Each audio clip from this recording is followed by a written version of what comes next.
traffic out my window. Anywhere my mind goes, it wanders back to you. Without you here beside me, and your love here to Well, here we are again, get to think where I'd be if you were. and this time it's nighttime. I have no idea how the lighting is going to work on this camera, but we're going to give it a shot. I wanted to talk to you tonight. The same ancient poet that gave me light in a spoon also wrote a poem that goes, "Why do you just read from God's menu? Hell, we're all starving. Let's eat." I don't know about you, but for years and years and years of my life, through everything, I've referred to myself, and I know many, many of you refer to yourselves as seekers. And we seek, and we seek, and we read every fucking New Age book, and we go to retreats, and we listen to people that we think have the answer for us. But you know something? I think the only thing we're doing is we're reading from God's menu. And hell, we are all starving. We're all freaking starving. That's why here in our country and in our culture, we turn to consumption. We turn to overeating. We turn to drugs. We turn to alcohol. We turn to sex. We turn to just having an intimate relationship so we don't have to fucking be by ourselves. Oh, wait a minute. I think I was just talking about myself. I have no clue about you. But then again, maybe I do. Because one of the things I do realize, and I've come to know as I've walked just a few years on the planet, is that I am you, and you are me. Oh yeah, we've got different colored hair. Some of you don't have any hair, and that doesn't matter. We have different last names. We have different complexions, different colors. But the fact of the matter is that we all experience one thing in common, and we are all addicted to one thing. And that addiction is to suffering. Somehow, we have found a way to spend most of our lives in some degree of suffering, some low grade, some very, very intense. I know in my life I have lived with varying degrees of imminent dread, waking up in the morning wondering, what the hell am I going to do and how am I going to make it? 2 different times in my life, I've been on antidepressants for short periods of time. I know. I just am so goddamn happy these days, and I'm so free, which is the truth. But that hasn't always been the case for me. And if you happen to be happy and joyful and fulfilled and living purposefully in the world right now, there's probably been some times in your life that you have felt a degree of suffering. But here's the amazing thing about where we live. We have a predisposition to it. A predisposition to suffering. Now, I don't know how we ever got there. But one of the ways that you can maybe know, that I know, when I'm in any degree of suffering or angst, is if I am thinking to myself, consciously or unconsciously, damn, I'll be happy when. I'll be happy when. Because God damn it, I'm not happy right now. And so we crack the self-help books. We listen to the tapes. We get on television and we seek our answers. Or, shit, even worse, we sit down in front of our televisions night after fucking night. And we put ourselves to sleep with 500 channels of nothing.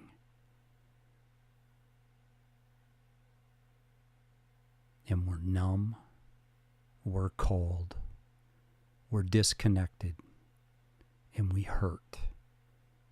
And we're always hoping that one day, someday, God damn it, I'm going to be happy. And if that's where we're at, then someday never comes.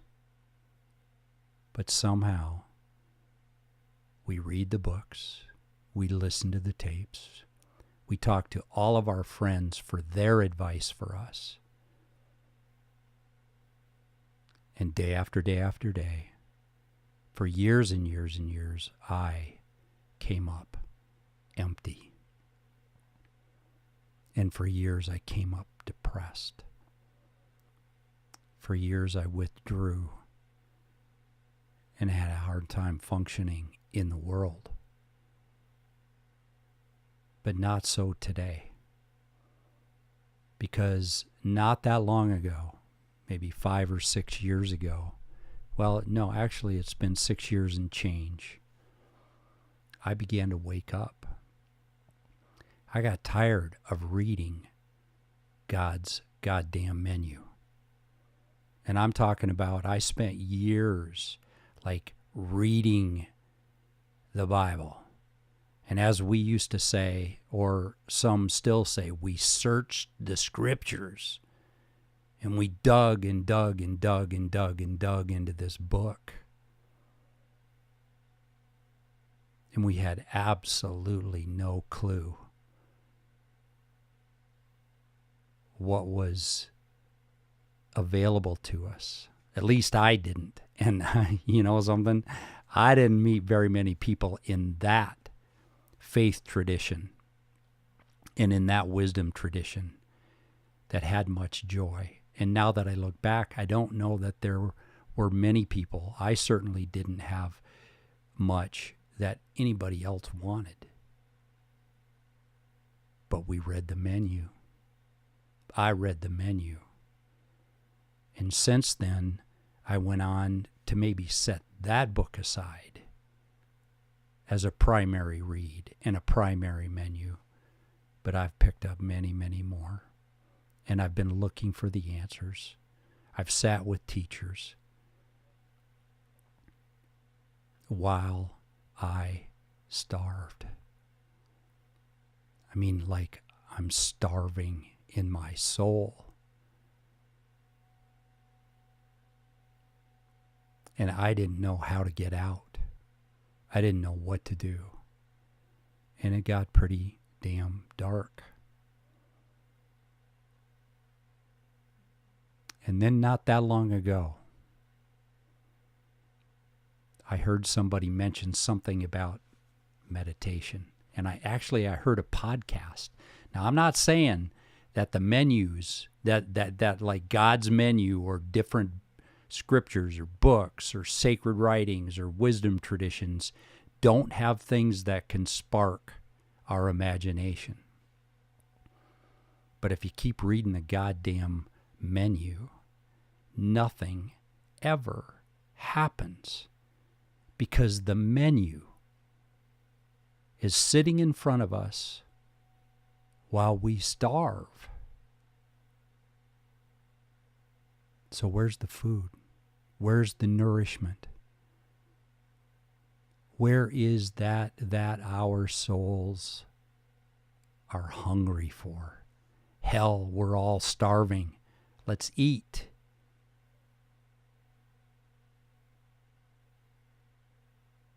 And not that long ago, I had heard a podcast, as I had mentioned. There was a guy by the name of Dan Harris who is an ABC correspondent, and he's written a book called 10% Happier. And he started to explore the world of meditation. Just sitting quietly, closing your eyes, setting a timer, and getting quiet. No music, nobody talking to you, no teaching, no words in a book that you're trying to cipher through, but just sitting quietly. And my imagination was sparked because I had read enough to know that for thousands of years, millions and millions of people had chosen that path. So I sat down and I set a timer. And I got as quiet as I could in those early days. Oh my God, there was nothing quiet in here at all. Not a moment's worth of quiet. In fact, as I tried to get quiet, it just got noisy.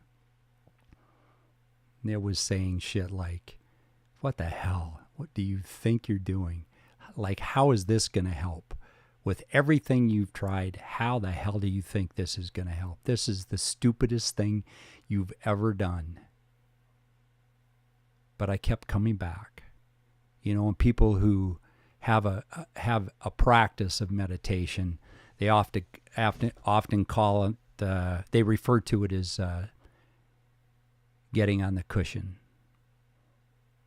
And it's just a way of expressing sitting down on your ass,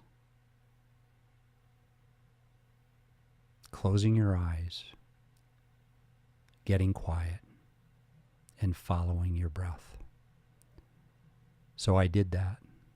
And the next day I did that. And the next day I did that. You know what I've received from it? I refer to it as I've received 1/10 of a second. Yep, I haven't seen the little 8-pound baby Jesus. He ain't appeared to me. He's not coming. He's not come to have a conversation with me. The Archangel Gabriel hasn't shown up. No disembodied spirits have come to want to channel through me for all of the wisdom they want to impart. But I got 1/10 of a second. And I've come to wonder whether or not that 1/10 of a second not only could change me, because it has. And here's what's happened. And here's what happens every day, all day long with that 1/10 of a second. When I get triggered or I get flooded and I want to rage and I want to defend and I want to become angry or I want to run or I find myself freezing, the hours I've spent sitting on the cushion, getting quiet, closing my eyes, and just breathing has brought me 1/10 of a second that I get to have a choice and I get to choose a response versus the decades of going into an immediate, and for me, it was mostly rage. And if it wasn't rage, then it meant that I was so terrified that I walked away. And while I was walking away, it was with a fuck you. And today, I get to sit when things are really tense and I would be predisposed to get flooded, and I do. Shit comes, it shows up, and I don't know what to do with it. But the 1/10 of a second has brought me the opportunity and the ability and the possibility to choose to respond with kindness, to respond with love, or in the worst case scenario, to say, "Whew, I'm flooded right now. Like, I don't know what to do right now. So I'm going to take a moment and I'm going to breathe. Can you give me 5 minutes and I'll be right back? I am not going anywhere, but I'll be right back." And that keeps the door open for communication, for love, for understanding, for compassion.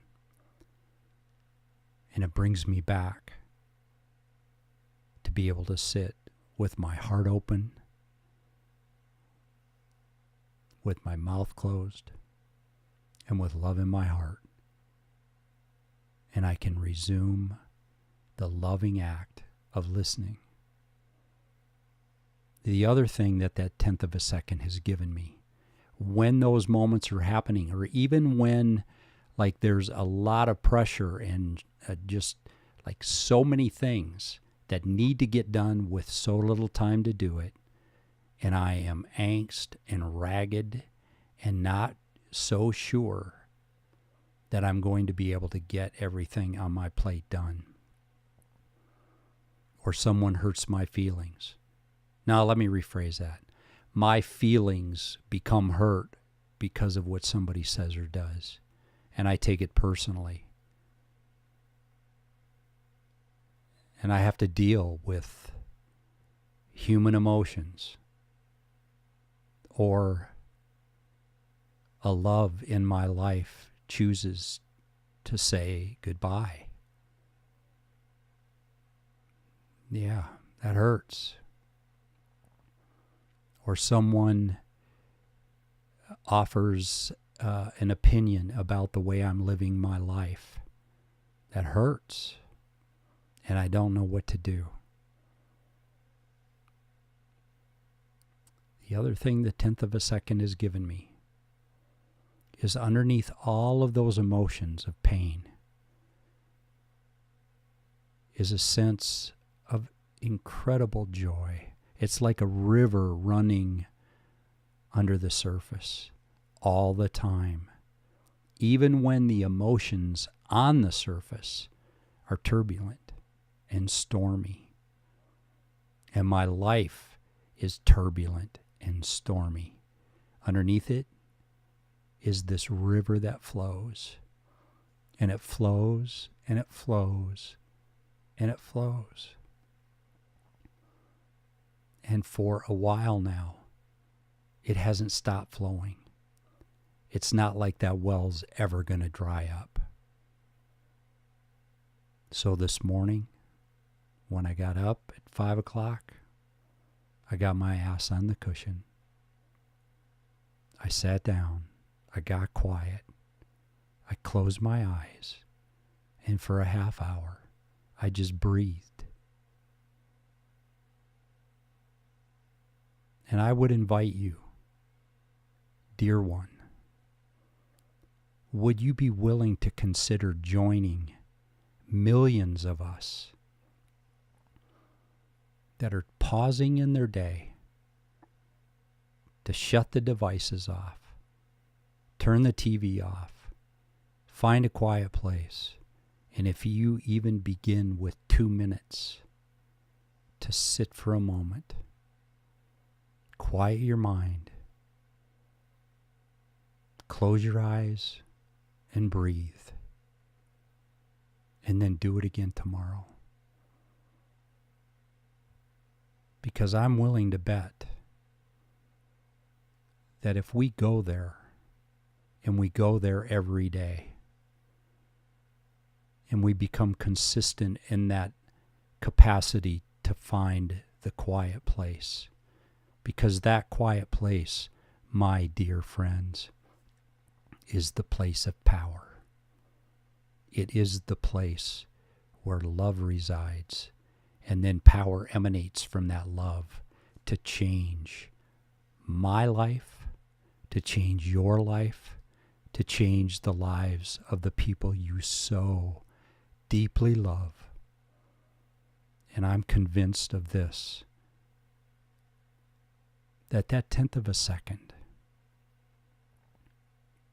that brief moment in time that we arrive with choice in a matter will change the world. It will change our world. It has changed my world. And with that, my dear poets, I will end by reminding you that a poet is someone who pours light into a spoon and then lifts it to nourish many, many, many beautiful parched holy mouths. So I kind of dig being a poet these days. Would you join me? Learn a little magic. Go to the quiet place and find that fucking magic. And then as you're pouring that light, because that is magic stuff, then extend what you've been given to nourish the parched holy mouths of those that your life touches every day. And with that, I love you guys like mad love. And until next time, let's pour some light. And then as I began, let's put the menus down. Let's sit down and eat. Good night.